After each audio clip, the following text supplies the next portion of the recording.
We're back with Leah Bernstein, president of Mountain Apple Company. Leah, coming in as a female, as president of the company, did you ever feel that it was harder, because of your gender? I never allow that to interfere. I had two amazing mentors in my life. One was my mother-in-law, who was a female judge and the first female to ever graduate USC Law School. And the other one was Harriet Bauslag, who was a very, very powerful attorney in Hawaii. And she was an attorney in the 40s, a female attorney in the 40s working for the ILWU, which was a very unusual situation. And they both really, really impressed upon me that if I let my gender get in the way, I would not be able to get ahead. And they forced me to ignore it. And I try to ignore it as much as I can. I try and just do the best job I can and earn people's respect with the actions rather than if I'm female or male or tall or short or Asian or local or it's, there's a lot of different ways in Hawaii especially that you can get ahead.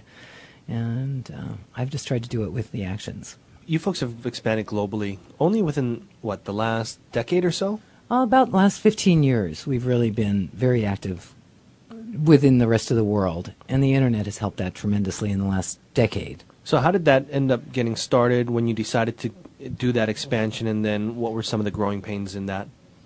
We always wanted to make sure that the music, John and I have a saying, we want to get it beyond the reef. We always want to get our music beyond the reef. It's an important point. Music makes people happy, and Hawaiian music normally allows them to associate with a desired trip to Hawaii or their once in a lifetime trip to Hawaii.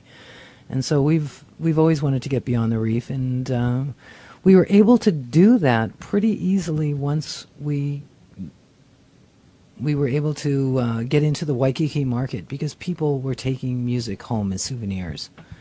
And once they started doing that and showing their slideshows to their neighbors and friends of this is my summer vacation, then we were able to expand. And then we knew we wouldn't get radio play across America and mainstream stations. So what we did was we went ahead and found other ways for people to hear it. And mostly that's music licensing through commercials and film and TV. So that was one of the ways, and we've had tremendous success. That's one of the nice things about Mountain Apple is you guys are really touching people worldwide, not just locally, with the talent of Hawaii. You folks also touch the community here in Hawaii, getting involved with different organizations and charitable groups. Can you share a little bit more about that? We like to bring music into people's lives, so we always like to focus at that. And some of the ways we've done that is Aloha United Way. We gave them, I think, a few thousand, maybe 3,000 or 4,000 CDs for their capital campaign, so that if you donated X amount of dollars, you received a gift with that, and that was music. So we've done a lot of that. We've worked with, when the Iraq War started a few years ago, we've worked with all of the branches of service in getting music to our troops. We found out that the Hummers had CD players in them, so we were all excited about that, and a lot of the vehicles that they're driving have CD players, and so music brings you home pretty quick. And we were getting cards and letters, and it was very rewarding to help with that effort. And the National Guard has contacted us, the Army, the Navy, the Air Force. They've all been contacting us, and we've been able to spread CDs. We're part of almost every fundraiser in town. You'll always go to the silent auction tables and find a Mountain Apple basket that we've been happy to donate. We try and stay with the appropriate music for the crowd that's going to be there so that they do bid high on those things. And we've been lucky enough to have some of the highest bids for silent auctions.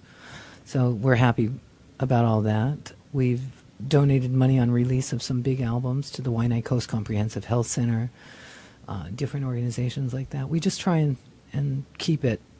Our community work is always involved in music somehow or another. How did that Waianae Coast Comprehensive work, where you folks were involved with that?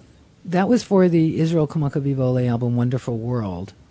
And on the release of that album, because Israel was so involved on the Leeward Coast and grew up on the Leeward Coast, That was the primary, and they're so underserved. The people of the Leeward Coast or the west side of this island are so underserved in health. And the Waianae Comprehensive Health Center is such an amazing organization they're just touring their facilities and seeing what they actually do is remarkable. And that was just a charity that we decided with the Honolulu Advertiser, Sprint, and Oceanic Cable, and First Hawaiian Bank, we all got together and decided this was a great gift to the community. Thanks for tuning in. Stay tuned for more on Greater Good Radio.